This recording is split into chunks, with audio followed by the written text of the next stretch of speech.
எப்பக்கமும் நெருக்கப்பட்டும் ஒடுங்கினாலும் இதுவரை போகவில்லை. தீங்கு செய்ய ஒருவருமே என் மேல கை போடவில்லை.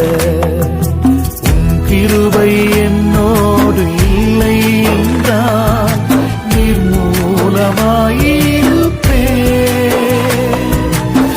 வசனம் என்னை கேட்டாதிருந்தால் என் துக்கத்திலே மூழ்கியிருப்பேன்.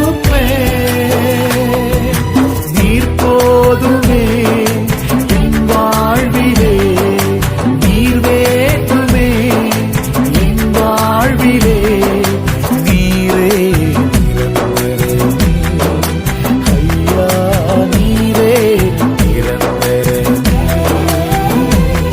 என் விசுவாச கப்பல் சேதமாகாமல் இதுவரை காத்துக் கொண்டீரே, என்னை வழி நடத்துகிறீர்.